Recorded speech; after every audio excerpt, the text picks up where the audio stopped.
In our part of the world, previously alcoholic liver disease was more common among the liver disease and as a cause of cirrhosis in general. But nowadays, metabolic associated steatotic liver disease has surpassed alcoholic liver disease, even in third world countries like us. Why I want to discuss this topic today? Because I see a lot of cases in this part of the world as well, and I call this a lifestyle disease, as type 2 diabetes, hypertension, atherosclerotic cardiovascular disease, those are in some part lifestyle diseases, and this metabolic associated steatotic liver disease is also a lifestyle disease. Why I call it lifestyle disease? Because in modern society we do not have enough physical activity. We are not able to burn whatever calorie we consume. It is not just the fat that is incriminated, but overall I say all calories, either it be carbohydrate or amino acid. As you know, these carbohydrate or proteins which cannot be utilized by muscles, they will ultimately be converted to fat in the liver, right? Because these calories need to be stored somewhere, so they convert into fat in the liver and then again package in the lipoproteins and send into blood, and in the blood these lipoproteins goes and asks adipocytes, can you store it? Then it is stored there, right? So these fats are stored in the subcutaneous tissue, right, in around the viscera,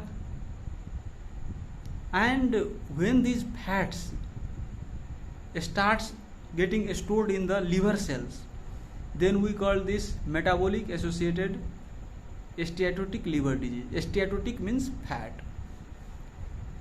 So metabolic associated means it is associated with metabolic dysfunction, either diabetes, hypertension, lifestyle related activities, right? As we are not engaging in enough physical activity, so all these factors play a role. That's why we call it metabolic associated rather than calling it non-alcoholic fatty liver disease as we used to call it previously. So they have changed the name and they call it now MASLD, MASLD, MASLD, or metabolic associated steatotic liver disease.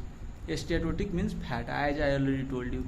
So when these fatty acids starts accumulating in the liver cells, hepatocytes, then these hepatocytes starts ballooning, right, because of the accumulated fat droplets and some rupture, right? And when these cells rupture, then they release these fatty droplets, and when these fatty droplets are released, then inflammatory cells comes there and elicits inflammation in the liver, and we call that hepatitis. So hepatitis due to fat is called steatohepatitis, right? So when there is hepatitis or inflammation, you know, inflammation has two pathways. Either it can resolve or it can progress to fibrosis. So when there is enough inflammation, then fibroblasts also come and starts laying collagen, right, to contain the inflammation. So when collagen starts laying down in the hepatocytes, you know what is the condition of liver, because in liver hepatocytes are required, because hepatocytes have many functions. But when these hepatocytes are replaced by collagen fibers, then the function of liver will be gone. So when there is massive replacement of these hepatocytes with collagen, we call it cirrhosis or fibrotic liver, right? Liver becomes fibrosed. There are not enough functional hepatocytes or liver cells, and that can progress to chronic liver disease. Sometimes inflammation is so severe that it can even lead to acute liver failure. And when there is chronic liver disease, that is itself a risk factor for hepatocellular carcinoma. So when these fats cells are stored in the fatty droplets or fatty acids are stored in the hepatocytes, it causes steatosis of the liver.